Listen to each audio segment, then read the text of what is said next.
ವೇದಿಕೆ ಮುಂದೆ ಆಸೀನರಾಗಿರ್ತಕ್ಕಂಥ ಈ ಸಮುದಾಯದ ಎಲ್ಲ ಬಂಧುಗಳೇ ಮತ್ತು ವಿದ್ವಾಂಸರೇ, ನನ್ನ ವಿಷಯ ಪುರಾತತ್ವ ಆಕಾರಗಳು. ಹಂಡೆ ಅರಸರ ಕುರಿತಾಗಿ ಪುರಾತತ್ವ ಆಕಾರಗಳು ಅಂತಕ್ಕಂಥದ್ದನ್ನು ಸಾಮಾನ್ಯರಿಗೆ ನಾವು ವಿದ್ವಾಂಸರ ಮಟ್ಟದಲ್ಲಿ ಅದನ್ನು ಚರ್ಚೆ ಮಾಡ್ತೀವಿ ಮತ್ತು ಡಿಗ್ರಿ ಕಾಲೇಜಿನಲ್ಲಿ PUCಯಲ್ಲಿ ಮತ್ತು ಸ್ನಾತಕೋತ್ತರ ವಿಭಾಗಗಳಲ್ಲಿ ಈ ಸೌಸಸ್ಗಳ ಬಗ್ಗೆ ಆಕಾರಗಳ ಬಗ್ಗೆ ನಾವು ಪಾಠವನ್ನು ಮಾಡ್ತೀವಿ. ಆದರೆ ಇಲ್ಲಿ ನಾವು ಜನಸಾಮಾನ್ಯರಿಗೆ ನಿಲುಕುವ ಮಟ್ಟದಲ್ಲಿ ನಾವು ಮಾತಾಡಬೇಕಾಗ್ತದೆ. ಬಾಬಾ ಸಾಹೇಬ್ ಅಂಬೇಡ್ಕರ್ ಅವರು ಹೇಳಿದ ಹಾಗೆ, ಯಾರು ಇತಿಹಾಸವನ್ನು ತಿಳಿದುಕೊಂಡಿಲ್ಲ ಅವರು ಇತಿಹಾಸವನ್ನು ಭವಿಷ್ಯದಲ್ಲಿ ನಿರ್ಮಾಣ ಮಾಡಲಿಕ್ಕೆ ಸಾಧ್ಯ ಇಲ್ಲ ಅಂತಕ್ಕಂಥ ಮಾತನ್ನು ನಾವು ಇವತ್ತು ನೆನೆಸ್ಕೊಳ್ಬೇಕಾಗ್ತದೆ. ಯಾವುದೇ ಸಮುದಾಯಗಳಾಗಲಿ, ರಾಜ ಮಹಾರಾಜರ ಚರಿತ್ರೆಗಳಾಗಲಿ, ವ್ಯಕ್ತಿಗತ ಇತಿಹಾಸವಾಗಲಿ ನಾವು ತಿಳಿದುಕೊಳ್ಬೇಕಾದ್ರೆ ಮೂಲಾಧಾರಗಳು ಬಹಳ ಮುಖ್ಯವಾಗಿ ಪಾತ್ರ ವಹಿಸ್ತವೆ. ಇವಾಗ ನಾವು ಯಾವುದೇ ಒಂದು ನಮ್ಮ ಮಕ್ಕಳಿಗೆ ಡಿಗ್ರಿ ಕಲಿಸಿದ್ದೀವಿ ಅಂತಂದ್ರೆ ಅವರಿಗೆ ನಿನ್ನ ಶಿಕ್ಷಣದ ಮೂಲಾಧಾರ ಏನಪ್ಪಾ ಅಂತಂದ್ರೆ ಮಾರ್ಕ್ಸ್ ಕಾರ್ಡ್ ಅಂತ ಅವನು ಹೇಳ್ತಾನೆ. ಈಗೆಲ್ಲ ನೀವಿದ್ದೀರಿ, ನಮ್ಮ ಮಕ್ಕಳಿಗೆ ನಾವು ಕೇಳಿದಾಗ ನಿನ್ನ ಮೂಲಾಧಾರ ಯಾವುದು? ನನ್ನ ಮಕ್ಕಳು ನಮ್ಮ ಮೂಲಾಧಾರ ಯಾವುದು ಅಂತ ಹೇಳಿದ್ರೆ ಅವರು ಏನೇನೋ ಬೇರೆ ಬೇರೆ ಹೇಳ್ತಾರೆ. ಆದರೆ ತಂದೆ ತಾಯಿಗಳೇ ಅವರ ಮೂಲಾಧಾರಗಳು. ತಂದೆ ತಾಯಿಗಳ ಮಕ್ಕಳಿಗೆ ಮೂಲಾಧಾರಗಳು. ಮೂಲ ಆಧಾರಗಳಂದ್ರೇನು? ಆಕಾರಗಳು. ಅಂದ್ರೆ ಯಾವುದೇ ಒಂದು ಇತಿಹಾಸವನ್ನು ಗಟ್ಟಿಯಾಗಿ ಹೇಳಬೇಕು ಅಂತಂತಂದ್ರೆ ರೆಕಾರ್ಡ್ಸ್ಗಳು. ಈಗ ನಮಗೊಂದು ಜಮೀನಿದೆ ಅಂತಂದ್ರೆ, ಒಂದು ಮನೆ ಇದೆ ಅಂತಂದ್ರೆ ಆ ಜಮೀನಿಗೆ ಒಂದು ಪಾಣಿ ಇರುತ್ತದೆ, ಅದು ಮೂಲಾಧಾರ. ಈಗ ಒಂದು ಮನೆ ಇರುತ್ತೆ, ಆ ಮನೆಗೆ ಒಂದು ಗೃಹ ಪಟ್ಟಿ ಅಥವಾ ಅದು ಸರ್ಕಾರ ಕೊಟ್ಟ ಅಧಿಕೃತ ದಾಖಲೆ ಇರ್ತದೆ, ಅದು ನಮಗೆ ಮೂಲಾಧಾರ. ಹೀಗೆ ಯಾವುದೇ ಒಂದು ಜನಾಂಗದ ಇತಿಹಾಸವನ್ನ ನಾವು ಅಧಿಕೃತವಾಗಿ ಹೇಳಬೇಕು ಅಂತಂತಂದ್ರೆ ಮೂಲಾಧಾರಗಳು ಬಹಳ ಮುಖ್ಯವಾಗಿ ಕೆಲಸವನ್ನ ಮಾಡ್ತವೆ. ಆ ಮೂಲಾಧಾರಗಳಿಲ್ಲದೆ ಇತಿಹಾಸ ಇಲ್ಲ, ಯಾವುದೇ ಚರಿತ್ರೆ ಇಲ್ಲ, ಯಾವುದೇ ಸಮಾಜ ಇಲ್ಲ. ಇವತ್ತು ನಮ್ಮ ದೇಶದ ಮೂಲಾಧಾರಗಳು ಯಾವುವು ಅಂತೇಳಿ ನಾವು ಇವತ್ತು ನೋಡ್ಲಿಕ್ಕೆ ಹೋದ್ರೆ ಅನೇಕ ನಾವು ಹಬ್ಬಗಳನ್ನು ಆಚರಣೆ ಮಾಡ್ತೀವಿ, ರಾಷ್ಟ್ರೀಯ ಹಬ್ಬಗಳನ್ನು ಆಚರಣೆ ಮಾಡ್ತೀವಿ, ಹುಣ್ಣಿಮೆಗಳು ಅಮಾವಾಸ್ಯೆಗಳು ಆಚರಣೆ ಮಾಡ್ತೀವಿ. ಇವತ್ತು ಅನೇಕ ದೇವಸ್ಥಾನಗಳನ್ನು ಕಟ್ಟಿದ್ದೀವಿ, ಇವತ್ತು ಕೋಟೆ ಕೊತ್ತಲಗಳನ್ನು ಕಟ್ಟಿಸಿದ್ದೀವಿ, ಕೆರೆಗಳು, ಬಾವಿಗಳು ಇವೆಲ್ಲವುಗಳನ್ನು ನಾವು ನೋಡ್ತೀವಿ. ಇವತ್ತು ಭಾರತದ ತುಂಬಾ ಎಲ್ಲ ಕಡೆಗೆ ಮಸೀದಿ, ಮಂದಿರಗಳು, ದೇವಸ್ಥಾನಗಳು, ಕೋಟೆಗಳು, ಕೊತ್ತಲಗಳು, ಮೂರ್ತಿ ಶಿಲ್ಪಗಳು ಇವೆಲ್ಲ ಏನಪ್ಪಾ ಅಂತೇಳಿ ನಾವು ನಿರ್ಲಕ್ಷ್ಯ ವಹಿಸ್ತೀವಿ. ಅದು ತಪ್ಪು. ಯಾಕಂತಂದ್ರೆ ಅವು ನಮ್ಮ ದೇಶದ ಪಾರಂಪರಿಕ ಮೂಲಾಧಾರಗಳು, ನಮ್ಮ ದೇಶದ ಸಂಸ್ಕೃತಿಯನ್ನು ತಿಳಿಸ್ತಕ್ಕಂಥ ಮೂಲಾಧಾರಗಳು. ಹಾಗೆ ಇವತ್ತು ನಮ್ಮ ಅಖಿಲ ಕರ್ನಾಟಕ ವೀರಶೈವ ಲಿಂಗಾಯತ ಹಂಡೆ ವಜೀರರ ಒಂದು ಸಮುದಾಯದ ಒಂದು ಜನಾಂಗದ ಚರಿತ್ರೆಗೆ ಮೂಲಾಧಾರಗಳನ್ನು ನಾವು ಇವತ್ತು ಹುಡುಕಲಿಕ್ಕೆ ಹೊರಟಿದ್ದೀವಿ.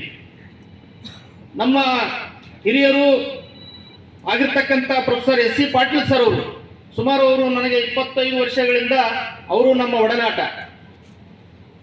ಸೊ ಇವತ್ತು ಸುಮಾರು 30 ಕೃತಿಗಳನ್ನ ಅವರು ಹೊರಗೆ ತಂದಿದ್ದಾರೆ. ಇದು ಮುಂದೆ 1000 ವರ್ಷ ಇತಿಹಾಸ ಉಳಿಯುವಂತ ಕೆಲಸವನ್ನ ಈ ಭೂಮಿ ಮೇಲೆ ಅವರು ಮಾಡಿದ್ದಾರೆ. ನಿಜವಾಗಲೂ ಈ ಜನಾಂಗಕ್ಕೆ ಒಬ್ಬ ಶ್ರೇಷ್ಠ ಇತಿಹಾಸಕಾರ ಅವರು ಅಂತ ಹೇಳಿದ್ರು ನನಗೆ ತಪ್ಪಾಗಲಿಕ್ಕಿಲ್ಲ. ಇದು ಎಲ್ಲರಿಗೂ ಸಾಧ್ಯ ಆಗುವುದಿಲ್ಲ. ಅವರು ಅನೇಕ ಕಡೆಗೆ ಅನೇಕ ವಿರೋಧಗಳನ್ನು ಎದುರಿಸಿದರು. ನಮ್ಮ ಪಾಟೀಲ್ ಸರ್ ಅವರು ಇಲ್ಲಿ ಕುಂತಿದ್ದಾರೆ, ನಮ್ಮ SS ಪಾಟೀಲ್ ಸರ್ ಕೂತಿದ್ದಾರೆ, JN ಪಾಟೀಲ್ ಸರ್ ಕೂತಿದ್ದಾರೆ. ಈ ತ್ರಿಮೂರ್ತಿಗಳು ಇವತ್ತು ಸಮಾಜಕ್ಕೆ ಒಂದು ಮೇಟಿಯಾಗಿ ನಿಂತಿದ್ದಕ್ಕಾಗಿ ಇವತ್ತು ಹಂಡೆ ವಜೀರರ ಇತಿಹಾಸದ ಮೂಲಾಧಾರಗಳು ಇವತ್ತು ದೇಶದ ಚರಿತ್ರೆಯಲ್ಲಿ ಸಾವಿರಾರು ವರ್ಷಗಳ ಕಾಲ ಉಳಿಯುವಂತ ಕೆಲಸವನ್ನ ಮಾಡಿದ್ದಾರೆ ಅಂತ ಹೇಳಿಕ್ಕೆ ನನಗೆ ಹೆಮ್ಮೆ ಅನಿಸ್ತದೆ. ಗತಕಾಲದ ಮಾನವನ ಜೀವನ ಕ್ರಮದ ಬಗ್ಗೆ ಮಾಹಿತಿ ನೀಡತಕ್ಕಂಥ ಅವಶೇಷಗಳು, ಲಿಖಿತ ದಾಖಲೆಗಳು ಚರಿತ್ರೆಕಾರರಿಗೆ ಲಭ್ಯವಿದ್ದಾಗ ಮಾತ್ರ ಐತಿಹಾಸಿಕ ಮಾಹಿತಿಯನ್ನ ನಾವು ದಾಖಲಿಸಲಿಕ್ಕೆ ಸಾಧ್ಯವಾಗ್ತದೆ. ಒಂದು ವೇಳೆ ಮೂಲಾಧಾರಗಳು ಇಲ್ಲವಾದಲ್ಲಿ ಜನಾಂಗದ ಇತಿಹಾಸದ ಚರಿತ್ರೆಯೂ ಕೂಡ ರಚನೆ ಮಾಡಲಿಕ್ಕೆ ಸಾಧ್ಯವಾಗುವುದಿಲ್ಲ. ಯಾವುದೇ ಒಂದು ಇತಿಹಾಸವನ್ನು ನಾವು ಕಟ್ಟಿಕೊಡ್ಬೇಕಾದ್ರೆ ಮೂಲಾಧಾರಗಳು ಬಹಳ ಮಹತ್ವದ್ದು ಅಂತಕ್ಕಂಥದ್ದು ನಾವು ಇವತ್ತು ತಿಳಿದುಕೊಳ್ಬೇಕಾಗ್ತದೆ. ಆ ನಿಟ್ಟಿನೊಳಗೆ ಈ ಮೂಲಾಧಾರಗಳನ್ನು ವಿಶ್ಲೇಷಣೆ ಮಾಡುವುದು ಕೂಡ ಬಹಳ ಕಷ್ಟಕರವಾದಂಥ ಕೆಲಸ. ಅವೆಲ್ಲವುಗಳನ್ನು ಕ್ರೋಢೀಕರಿಸಿ ಈ ಹಂಡೆ ವಜ್ರರ ಅರಸರ ಕಾಲದಲ್ಲಿ ಹಾಕಿಸಲ್ಪಟ್ಟಿರ್ತಕ್ಕಂಥ ಶಾಸನಗಳು, ನಮ್ಮ ರವೀಂದ್ರನಾಥ್ ಸರ್ ಅವರು ಈಗಾಗಲೇ ಒಂದು 8 ಶಾಸನಗಳನ್ನು ಉಲ್ಲೇಖ ಮಾಡಿದರು. ನಮ್ಮ ಚೌಧರಿಯವರು 75-80 ವರ್ಷ ಇರಬೇಕು. ಸುಮಾರು 46 ಶಾಸನಗಳನ್ನು, ಹಂಡೆರಸರ ಕುರಿತಾಗಿ 46 ಶಾಸನಗಳನ್ನು ಅವರು ಪ್ರಕಟ ಮಾಡಿದ್ದಾರೆ. ಇನ್ನೊಂದು ಕಡೆಗೆ ಮುತ್ತಿಗೆಯಲ್ಲಿ 36 ಶಾಸನಗಳನ್ನು ಅವರು ಪ್ರಕಟ ಮಾಡಿದ್ದಾರೆ.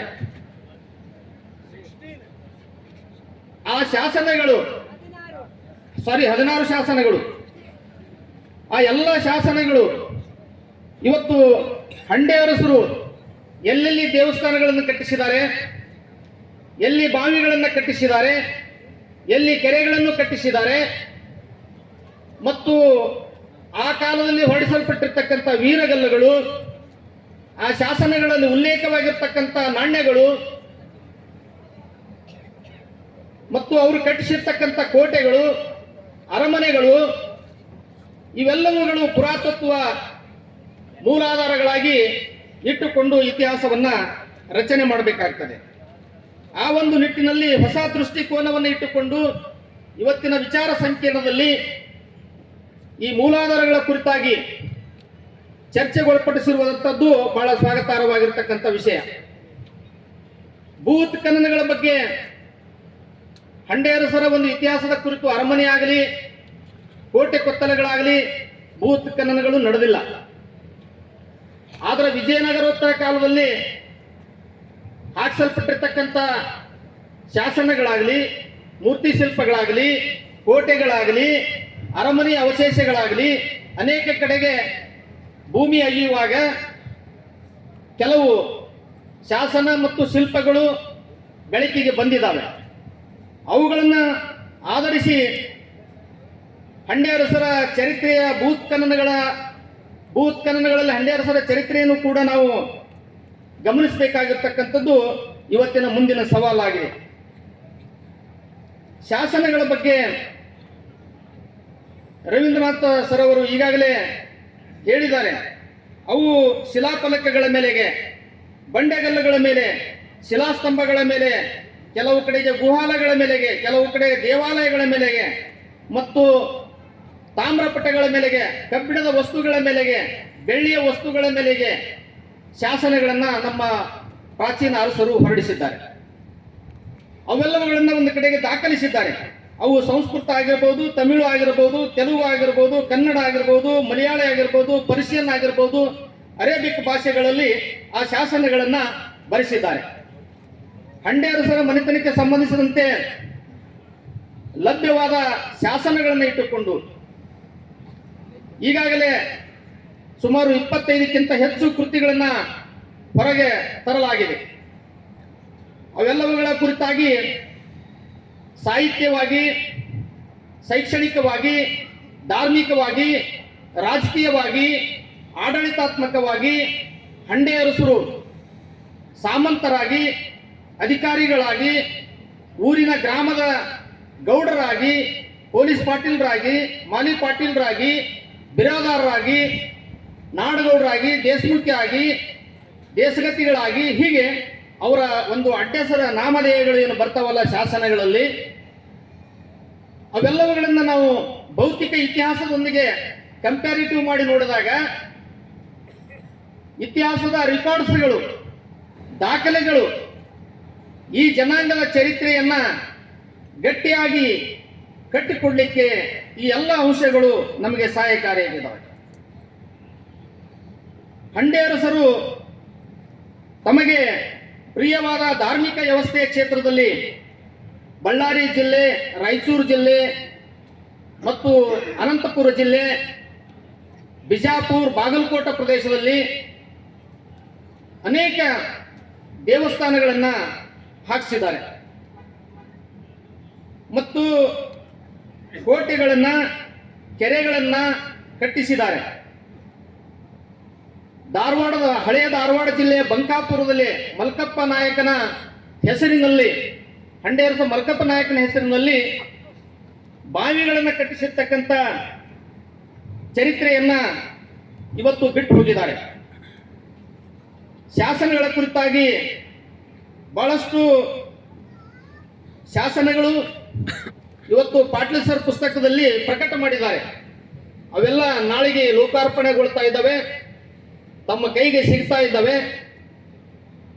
ಈ ಹಂಡೆ ಅರಸರ ಒಂದು ಆಡಳಿತದ ವ್ಯವಸ್ಥೆಯ ಮೇಲೆಗೆ, ಅವರ ವಂಶ ಪಾರಂಪರ್ಯದ ಮೇಲೆಗೆ, ಈ ಸಮಾಜದ ಸಾಂಸ್ಕೃತಿಕ ಚರಿತ್ರೆಯ ಮೇಲೆಗೆ ಪುರಾತತ್ವ ಮೂಲಾಧಾರಗಳು ಬಹಳಷ್ಟು ಪರಿಣಾಮಕಾರಿಯಾದ ಅಪಾರವಾದಂಥ ಕೊಡುಗೆಯನ್ನು ಕೊಟ್ಟಿದ್ದಾವೆ ಇತಿಹಾಸಕ್ಕೆ ಅಂತ ನಾವು ಹೇಳಬೇಕಾಗ್ತದೆ. ಇದೊಂದು ಕ್ರಾಂತಿ ಅಂತ ನಾವು ಹೇಳ್ಬೋದು. ಪಾಟೀಲ್ ಸರ್ ಅವರು ಈ ಸಮಾಜದಲ್ಲಿ ಮಾಡಿದಂಥ ಒಂದು ಕ್ರಾಂತಿ ಅಂತ ನಾವು ಹೇಳಲಿಕ್ಕೆ ಬಯಸ್ತಾ ಇದ್ದೇನೆ. ಯಾಕೆ ಅಂತಂದ್ರೆ ಇವತ್ತು ಸ್ವಾತಂತ್ರ್ಯ ಸಿಕ್ಕು 75 ವರ್ಷ ಆಯಿತು. ಇಷ್ಟೆಲ್ಲ ಸಮಾಜ ಶ್ರೀಮಂತ ಇದೆ, ಇಷ್ಟೆಲ್ಲ ದೊಡ್ಡ ಸಮಾಜ ಇದೆ. ಅದನ್ನ ಅವತ್ತು ಅನೇಕ ಕಡೆಗೆ ಪಾಳೆಗಾರರು ಅಂತ ಕರೆದ್ರು, ಹಂಡೆ ಕುರುಬರು, ಹಂಡೆ ಪಾಳೆಗಾರರು ಅಂತ ಹೀಗೆಲ್ಲ ಕರೀತಾ ಇದ್ರು. ನಾನು ಡಾಕ್ಟರ್ MM ಕಲಬುರ್ಗಿ ಸರ್ ಅವರಿದ್ದಾಗಲೂ ಕೂಡ ಪಾಟೀಲ್ ಸರ್ಗೆ ಅನೇಕ ರೀತಿಯಾದ ಅವ್ರಿಗೆ ಸ್ವಾಭಿಮಾನವನ್ನು ಕೆಡಿಸುವಂತ ರೀತಿಯಲ್ಲಿ ಕಲಬುರ್ಗಿ ಸರ್, ಪಾಟೀಲ್ ಇದೇನು ಈಗ ಚೆನ್ನಕ್ಕೆ ಹೀಗೆ ಬರ್ದಾಳೆ, ನೀವು ಹೀಗೆ ಹೇಳ್ತಿದ್ರಿ ಅಂತ ಅವರು ಚರ್ಚೆ ಮಾಡ್ತಾ ಇದ್ರು. ಅವಾಗ ನಾನು ಕೇಳಿಸಿಕೊಳ್ತಾ ಇದ್ದೆ. ನಾನು ಇದೆಲ್ಲವನ್ನ ನೋಡಿದಾಗ ಈ ಹಂಡೆ ಅರಸರ ಚರಿತ್ರೆ ಇತಿಹಾಸದಲ್ಲಿ ಇವತ್ತು ದಾಖಲೆ ಮಾಡುವ ಉದ್ದೇಶ ಅಂತಂದ್ರೆ ಮುಂದಿನ ಜನಾಂಗಕ್ಕೆ, ಮುಂದಿನ ಪರಂಪರೆಗೆ ನಾವು ಇತಿಹಾಸವನ್ನು ಇವತ್ತು ರಚನೆ ಮಾಡದೇ ಇದ್ರೆ ಇತಿಹಾಸದ ಪುಟಗಳಲ್ಲಿ ನಾವು ಇರುವುದಿಲ್ಲ. ಮುಂದಿನ ಇತಿಹಾಸದ ಪುಟಗಳಲ್ಲಿ ನಾವು ಇರಬೇಕು ಅಂತಂದ್ರೆ ನಾವು ಇತಿಹಾಸವನ್ನು ಇವತ್ತು ಕಟ್ಟಬೇಕು. ಅದಕ್ಕೆಲ್ಲ ಸಮಾಜದ ಸಹಕಾರ, ಪ್ರೋತ್ಸಾಹ ಎಲ್ಲವೂ ಬೇಕಾಗ್ತದೆ. ಆ ಒಂದು ನಿಟ್ಟಿನೊಳಗೆ ನಾನು ಸುಮಾರು 50ಕ್ಕಿಂತ ಹೆಚ್ಚು ಶಾಸನಗಳನ್ನು ಆಧಾರವಾಗಿಟ್ಟುಕೊಂಡು ಇಲ್ಲಿ ಹಂಡೆ ವಜೀರ ಅರಸರ ಒಂದು ಮನೆತನದ ಇತಿಹಾಸವನ್ನು ಪರಾಮರ್ಶಿಸಲಿಕ್ಕೆ ಪ್ರಯತ್ನವನ್ನು ಮಾಡಿದ್ದೀನಿ. ನಾಣ್ಯಗಳ ಕ್ಷೇತ್ರದಲ್ಲಿ ಇವತ್ತು ಹಂಡೆ ಅರಸರ ಕುರಿತಾಗಿ ನೇರವಾದಂಥ ನಾಣ್ಯಗಳು ನಮಗೆ ಸಿಗದೇ ಇದ್ರೂ ಕೂಡ ಇವರು ವಿಜಯನಗರ ಅರಸರ ಕಾಲದ ಅವಧಿಯಲ್ಲಿ, ವಿಜಯನಗರೋತ್ತರ ಅರಸರ ಕಾಲದ ಅವಧಿಯಲ್ಲಿ ಮತ್ತು ಸ್ವತಂತ್ರವಾಗಿ ಆಳ್ವಿಕೆ ಮಾಡಿದಂಥ ಸಂದರ್ಭದಲ್ಲಿ ಬಳಕೆ ಮಾಡಿರ್ತಕ್ಕಂಥ ಬೆಳ್ಳಿ ನಾಣ್ಯಗಳಾಗಿರ್ಬೋದು, ಚಿನ್ನದ ನಾಣ್ಯಗಳಾಗಿರ್ಬೋದು, ಇತರ ಲೋಹದ ನಾಣ್ಯಗಳಾಗಿರ್ಬೋದು, ಅಂಥ ನಾಣ್ಯಗಳು ಅನೇಕ ಕಡೆಗೆ ನಮಗೆ ಲಭ್ಯವಾಗಿದ್ದಾವೆ. ಇವತ್ತು ಸಾಹಿತ್ಯ ಆಕಾರಗಳಿಂದ ತಿಳಿಲಾರತಕ್ಕಂಥ ಇತಿಹಾಸವನ್ನ ನಾಣ್ಯಗಳಿಂದ, ಶಾಸನಗಳಿಂದ, ದೇವಾಲಯಗಳಿಂದ, ಶಿಲ್ಪಗಳಿಂದ, ಕೋಟೆ ಕೊತ್ತಲಗಳಿಂದ, ಕೆರೆ ಬಾವಿಗಳಿಂದ ನಾವು ಹೇಗೆ ಇತಿಹಾಸವನ್ನು ಕಟ್ಟಿಕೊಡ್ಬೋದು ಅಂತಕ್ಕಂಥದ್ದು ಈ ಮೂಲಾಧಾರಗಳು ನಮಗೆ ಬೆನ್ನಿಗೆ ನಿಲ್ತವೆ. ಇಲ್ಲಿ ಆ ಮೂಲಾಧಾರಗಳ ಕುರಿತಾಗಿ ನಾನು ವಿವರಣೆ ಮಾಡಲಿಕ್ಕೆ ಹೋಗುವುದಿಲ್ಲ, ಸಮಯದ ಅಭಾವ ಇರುವುದರಿಂದ. ಹಂಡೆ ಅರಸರ ಕಾಲದಲ್ಲಿ ನಾನು ಈ 3 ಜಿಲ್ಲೆಗಳಲ್ಲಿ ನಾನು ನಮ್ಮ ಸ್ನೇಹಿತರೊಬ್ಬರು PhD ಮಾಡುವಾಗ ಅವ್ರ ಜೊತೆಗೆ ನಾನು ಓಡಾಟ ಮಾಡಿದ್ದೇನೆ. ಅವರು ಎಲ್ಲೆಲ್ಲಿ ದೇವಾಲಯಗಳನ್ನು ಕಟ್ಟಿಸಿದ್ದಾರೆ, ಬಾವಿಗಳು ಎಷ್ಟೆಷ್ಟು ಕಲಾತ್ಮಕವಾದಂಥ ಬಾವಿಗಳನ್ನು ಕಟ್ಟಿಸಿದ್ದಾರೆ, ಕೋಟೆಗಳಲ್ಲಿ ಉಬ್ಬು ಶಿಲ್ಪಗಳನ್ನು ನೋಡಿದಾಗ, ಆ ಕಾಲದ ವೀರಗಲ್ಲುಗಳನ್ನು ನೋಡಿದಾಗ ನನಗೆ ನಿಜವಾಗಲೂ ಈ ಹಂಡೆ ಅರಸರ ಇತಿಹಾಸ ಅನ್ನುವಂಥದ್ದು ಚರಿತ್ರೆ ಪುಟಗಳಲ್ಲೇ ಇರಲಿಲ್ಲ. ಇವತ್ತು ಚರಿತ್ರೆ ಪುಟಗಳಲ್ಲಿ 1000 ವರ್ಷಗಳ ಹಿಂದೆ ಈ ಹಂಡೆ ಅರಸರ ಇತಿಹಾಸ ಇತ್ತು, ಅದು ಇನ್ನೂ 1000 ವರ್ಷ ಉಳಿಬೇಕು ಅಂತ ರೀತಿಯಲ್ಲಿ ನಮ್ಮ SC ಪಾಟೀಲರು ಕೆಲಸವನ್ನ ಮಾಡಿದ್ದಾರೆ. ಆ ಒಂದು ವಿಚಾರಗಳನ್ನು ತಮ್ಮ ಮುಂದೆ ನಾನು ಇಡ್ತಾ,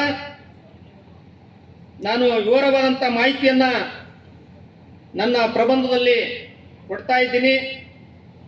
ಇವತ್ತು ಹೇಗೆ ನಮ್ಮ ಮನೆಗೆ ನಾವು ಕನ್ಸ್ಟ್ರಕ್ಷನ್ ಮಾಡಬೇಕಾದ್ರೆ ಫೌಂಡೇಶನ್ ಹೇಗೆ ಬೇಕಾಗ್ತದೋ, ಪಿಲ್ಲರ್ಗಳು ನಾವು ಹೇಗೆ ಹಾಕ್ತೀವಿ, ಆ ಪಿಲ್ಲರ್ಗಳ ಮೇಲೆ ಆ ಮನೆ ನಿಲ್ತದೋ, ಅದೇ ರೀತಿಯಾಗಿ ಯಾವುದೇ ಒಂದು ಜನಾಂಗದ ಚರಿತ್ರೆ ಆಗಿರ್ಬೋದು, ಒಂದು ರಾಜ್ಯ ಮಹಾರಾಜರ ಚರಿತ್ರೆ ಆಗಿರ್ಬೋದು, ಮನೆತನದ ಚರಿತ್ರೆ ಆಗಿರ್ಬೋದು, ಅದಕ್ಕೆ ಇತಿಹಾಸದ ಮೂಲ ಆಧಾರಗಳು ಬಹಳ ಪ್ರಮುಖವಾಗಿ ಪಾತ್ರವನ್ನು ವಹಿಸ್ತವೆ ಅಂತಕ್ಕಂಥದ್ದು ಇಲ್ಲಿ ಇವತ್ತು ತಮ್ಮ ಮುಂದೆ ಗಮನ ಸೆಳೆಯಬೇಕಾಗಿರೋದ್ರಿಂದ ನಾನು ಇಲ್ಲಿ ಇನ್ನೊಂದು ನಮ್ಮ ಪಾಟೀಲ್ ಸರ್ ಹೇಳಿದ್ರು, ಇವತ್ತು ಸಾಹಿತ್ಯ ಆಕಾರಗಳ ಕುರಿತಾಗಿ ಮಾತನಾಡ್ತಕ್ಕಂಥ ವಿದ್ವಾಂಸರು ಅಬ್ಸೆಂಟ್ ಆಗಿದ್ದಾರೆ. ಈ ದೇಶೀಯ ಮತ್ತು ವಿದೇಶಿಯ ಮೂಲಾಧಾರಗಳು ಕೂಡ ಸಂಸ್ಕೃತ ಭಾಷೆಯಲ್ಲಿ, ಪಾಲಿ ಭಾಷೆಯಲ್ಲಿ, ತಮಿಳು ಭಾಷೆಯಲ್ಲಿ, ತೆಲುಗು ಭಾಷೆಯಲ್ಲಿ, ಮಲಯಾಳ ಭಾಷೆಗಳಲ್ಲಿ ಈ ಸಾಹಿತ್ಯಿಕ ಆಧಾರಗಳ ರಚನೆ ಆಗಿರ್ತಕ್ಕಂಥದ್ದನ್ನು ನಮ್ಮ ಎಸ್ ಸಿ ಪಾಟೀಲ್ರು ಅವೆಲ್ಲವುಗಳನ್ನ ಆಧಾರವಾಗಿಟ್ಟುಕೊಂಡು ರಚನೆ ಮಾಡಿರ್ತಕ್ಕಂಥ ಪುಸ್ತಕಗಳು, ನಮ್ಮ ಚೌಧರಿಯವರು ರಚನೆ ಮಾಡಿಸಿರ್ತಕ್ಕಂಥ ಪುಸ್ತಕಗಳು, ನಮ್ಮ ರಾಜಶೇಖರಪ್ಪ ಅವರು ವೇದಿಕೆ ಮೇಲಿದ್ದಾರೆ, ಮತ್ತು ರವೀಂದ್ರನಾಥ್ ಸರ್ ಅವರು ದಾಖಲೆ ಸಾಹಿತ್ಯದ ಮೇಲೆಗೆ ಅವರು ಒಂದು ಗ್ರಂಥವನ್ನು ಕೂಡ ರಚನೆ ಮಾಡಿದ್ದಾರೆ. ಸೊ ಬಟಾಂಗಿನ ಸಾಹಿತ್ಯ ಆಗಿರ್ಬೋದು, ಹಂಡೆಪಾಳ್ಯಗಾರರ ಕೈಪೀತಗಳಾಗಿರ್ಬೋದು, ಬಳ್ಳಾರಿ ಜಿಲ್ಲೆ ಕೈಪೀತಗಳಾಗಿರ್ಬೋದು, ಅನಂತಪುರ ಜಿಲ್ಲೆಯ ಕೈಪೀತಗಳಾಗಿರ್ಬೋದು, ನಮ್ಮ ಡಾಕ್ಟರ್ ಎಂ ಕಲಬುರ್ಗಿ ಸರ್ ಅವರು ಕೂಡ ಈ ಕೈಪೀತಗಳ ಮೇಲೆ ಕೆಲಸವನ್ನು ಮಾಡಿದ್ದಾರೆ. ನನ್ನ ಸ್ನೇಹಿತರು ರಾಠೋಡ್ ಅವರು ಸಹ ಕೂಡ ಈ ಕೈಪೀತಗಳ ಮೇಲೆಗೆ ಕೆಲಸವನ್ನು ಮಾಡಿದ್ದಾರೆ. ಬಟಾಂಗಿನ ಸಾಹಿತ್ಯವೂ ಕೂಡ ಇಲ್ಲಿ ಹಂಡೆ ಅರಸರ ಚರಿತ್ರೆಯನ್ನು ತಿಳಿದುಕೊಳ್ಳಿಕ್ಕೆ ಸಾಧ್ಯವಾಗಿದೆ. ಬುಕ್ಕರಾಯನ ಚರಿತ್ರೆ, ವೀರಶೈವ ಹಂಡೆ ವಜ್ರರ ಜನಾಂಗದ ಪರಿಚಯ, ಹಂಡೆ ಅರಸು ಮನೆತನಗಳ ವಂಶಾವಳಿ ಸಂಸ್ಕೃತಿ, ಹಂಡೆ ಪಾಳೆಗಾರರ ಕುರಿತಾದಂಥ ಕೈಪೀಯತಗಳು, ಕರ್ನಾಟಕದ ಕೈಪೀಯತಗಳು, ಮತ್ತು ಮನ್ರೋ ಅವರ ಕಾಲದಲ್ಲಿ ರಚನೆ ಆಗಿರ್ತಕ್ಕಂಥ ವಿದೇಶಿಯ ಬರಹಗಾರಗಳು, ಹೀಗೆ ಅನೇಕ ಕೃತಿಗಳು, ಸುಮಾರು ಒಂದು 100ಕ್ಕಿಂತ ಹೆಚ್ಚು ಕೃತಿಗಳು ನಾನು ಇಲ್ಲಿ ಉಲ್ಲೇಖವನ್ನು ಮಾಡಿದ್ದೀನಿ. ಆ ಸಾಹಿತ್ಯ ಕೃತಿಗಳಿಂದ ತಿಳಿಲಾರದಂಥ ಅನೇಕ ವಿಷಯಗಳು ಪುರಾತತ್ವ ಆಕಾರಗಳಿಂದ ತಿಳಿದುಕೊಳ್ಳಿಕ್ಕೆ ಸಾಧ್ಯವಾಗ್ತದೆ. ಪುರಾತತ್ವ ಆಕಾರಗಳಿಂದ ತಿಳಿಯಲಾರತಕ್ಕಂಥ ವಿಷಯಗಳು ಸಾಹಿತ್ಯದಿಂದ ತಿಳಿದುಕೊಳ್ಳಿಕ್ಕೆ ಸಾಧ್ಯವಾಗ್ತದೆ.